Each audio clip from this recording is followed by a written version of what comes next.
Greetings, brothers and sisters. Shalom. Assalamu alaikum ad nasnana.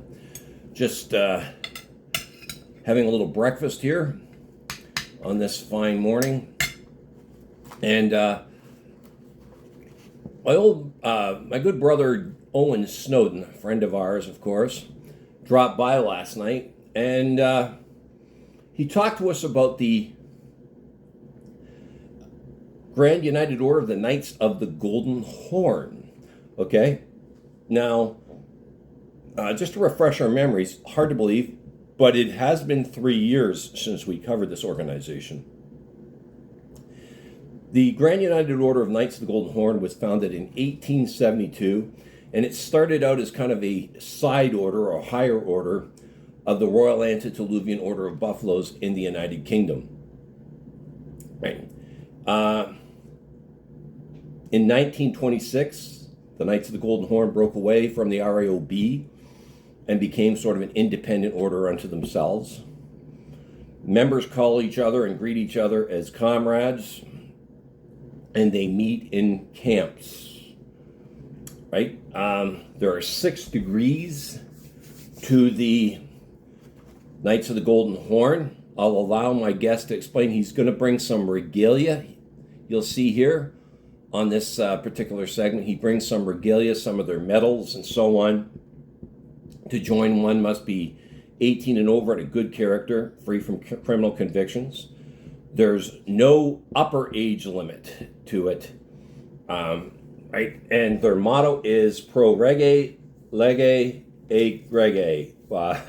I'm sure I murdered that. My Latin's terrible, but that means for king, the law, and the people.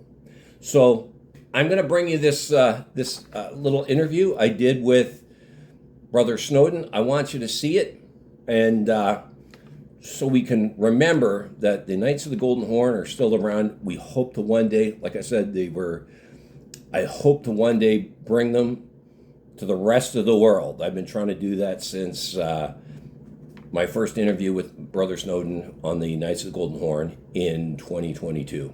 So let's move. I'm going to finish my breakfast here. Got a cup of coffee waiting over there. So let's just move forward, brothers and sisters. Trim your lamps. Let's move forward. Ladies and gentlemen, seekers of light and secret knowledge wherever you may be, you are listening to Points of Light Radio, the podcast dedicated to taking you past the apron and behind the closed doors of lodges everywhere. And here is your host, Stan Miller. Brother Snowdon, welcome back to Points of Light Radio. It's great to be back on.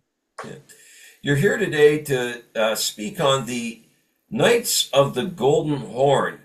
And I can't wait because we haven't covered this particular organization for at least 3 years. So, tell us about the Knights of the Golden Horn, some of the history first, and then you have some things you want to show us about it as well. Yeah, certainly. I'll start from the very beginning. The Knights of the Golden Horn was founded in 1872 and for many years operated through minor lodges of the RAOB, setting up their own encampments.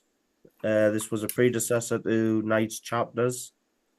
Working on challenge within the RAOB with its headquarters in Hull. In 1880, a chapter was applied for to form the Encampment number 1 in Middlesbrough, and from then on, new encampments were formed from Stockton, Tees, Darlington, Leeds, just to name a few, etc. With membership restricted to those who were initiated into the RAOB, but by 1888, it was the wishes of the membership to admit and initiate gentlemen independently of the RAOB. This route, the RAOB membership qualification, of course, was refused by Hull. It was therefore decided at a general meeting of the Northern Encampments to sever links with Hull, and the Grand United Order of Knights of Golden Horn was born. Basically, they had a tiff. Sorry, I'll reword that. The Knights of the Golden Horn was part of the RAOB. Yeah. It then broke ties with the RAOB because it wanted to admit brethren who candidates who weren't members of the RAOB and hadn't been through their initiation. So with that, they broke away and formed their own fraternal organization, completely separate from the RAOB. There is photos. You sometimes see very old 1800s photos or of RAOB members with Knights of the Golden Horn jewels kicking about on their chest as well. That was the predecessor to the Grand United Order of Knights of the Golden Horn. It still remained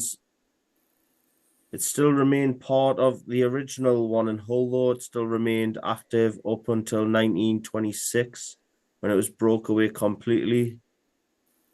Any of the order, it just drifted in obscurity, like many things in the order, such as the League of Light, GUOKGH Companions.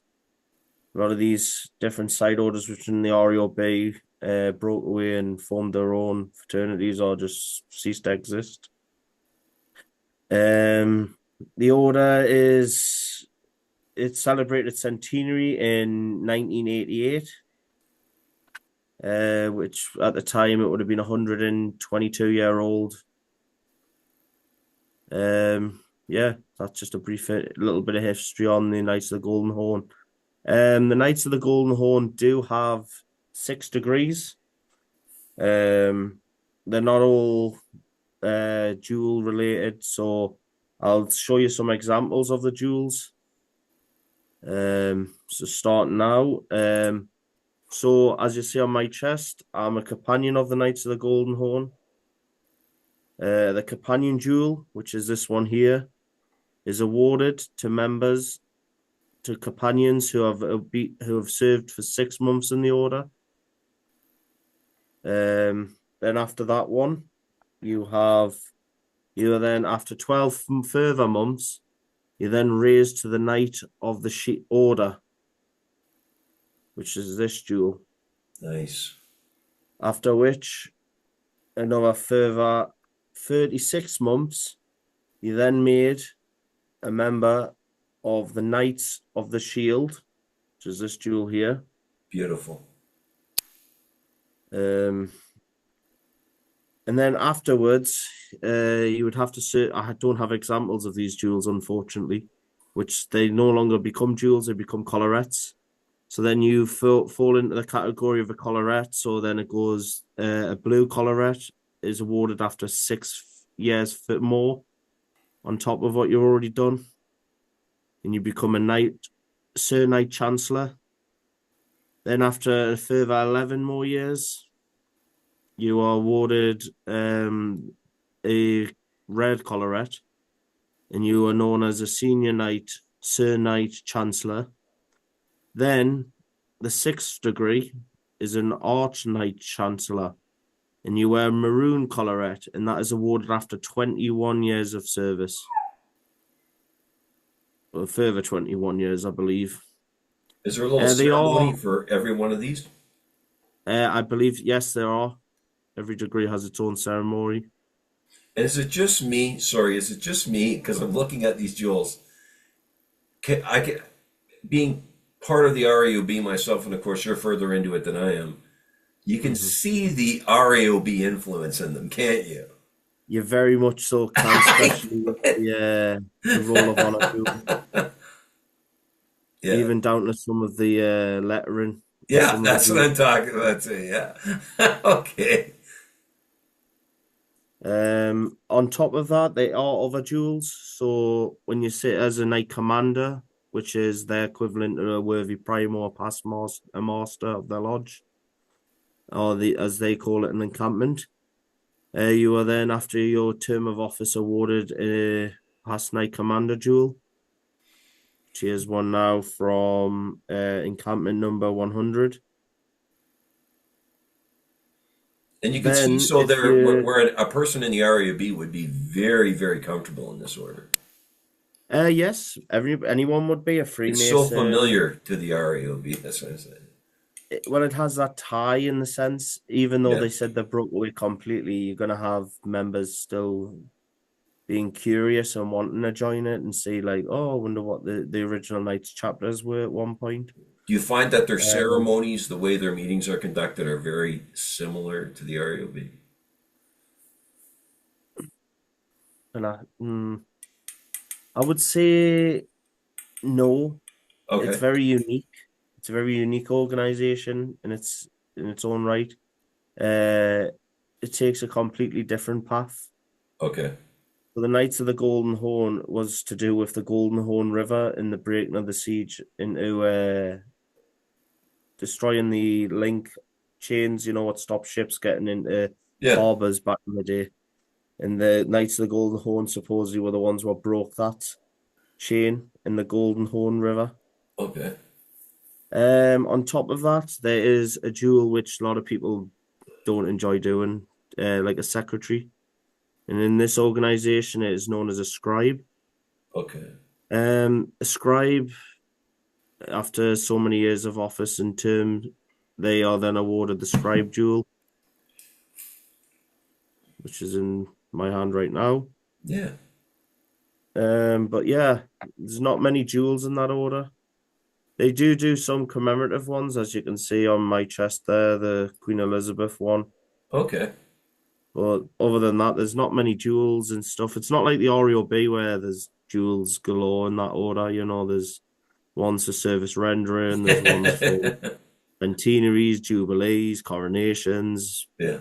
weddings, even to give to buffesses who are women who are maybe not part of the order but have done service rendering to the order. Oh, okay. So, like, say someone's wife does the catering a lot of the time for a lodge, they'll be awarded a jewel and a That's little kind of brooch nice. jewel. Yeah. It's nice just to give the women some recognition, because it's all fair and games on the men's side, but with the women, it's Yeah. it's just a nice way of showing appreciation. Well, what camp do you belong to? I belong to the Phoenix Encampment, which is based in Sunderland. Where do they meet? Like, where do your camps meet? My encampment meets in the Royal Artillery Club, as known as the Gunners Club, which is Okay. a veterans club. Okay. Yeah.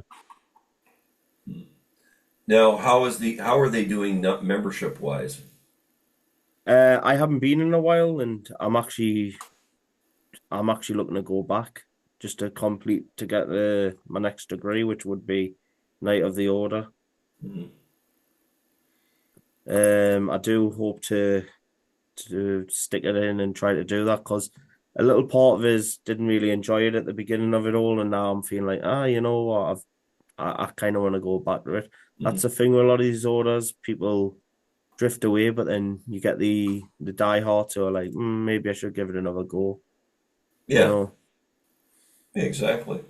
Do you think that women will ever be part of the Knights of the Golden Horn you were talking about earlier?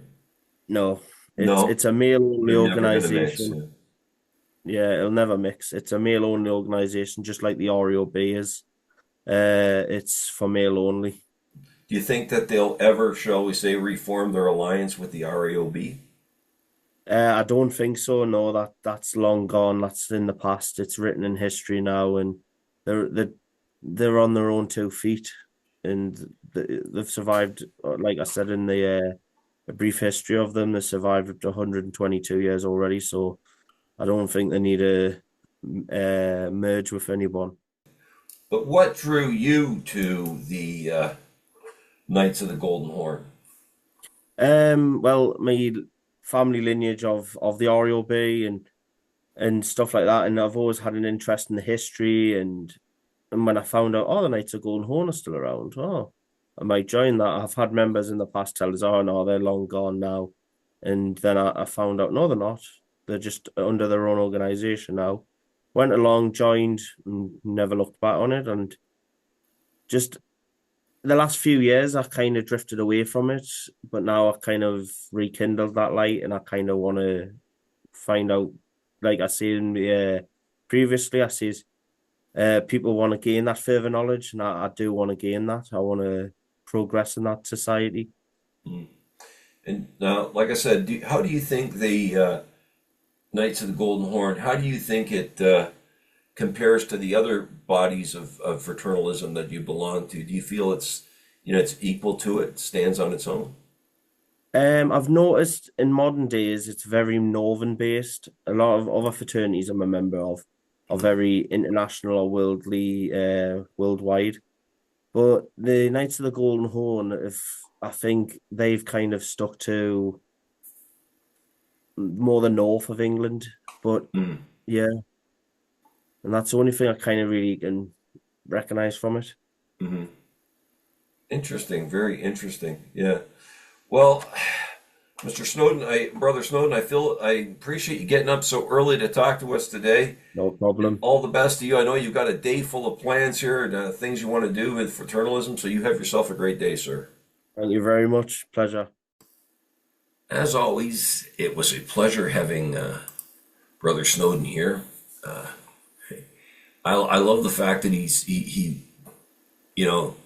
usually the first person to jump at the chance to get on here on Points of Light Radio and expand our knowledge of fraternalism, right? A few thoughts that I have here, because we've visited this organization before, and I really want you to kind of draw your own conclusions to what you see here on Points of Light Radio. But first of all, it's hard to believe, but it's been 3 years since we covered the Knights of the Golden Horn. I mean, that does not seem possible. I'm so happy we were able to refresh our memories a little bit today about what this wonderful organization is all about. Brother Snowdon, it's funny how we're all both in agreement that you can see the RAOB influence. You don't even have to be part of the RAOB per se, but even if you've watched some of my segments here, you'll see the similarities with their jewels and regalia, and even some of their symbolism. You can see it. That at one point it was probably started by someone. It was obviously started, of course, by someone in the RAOB, right?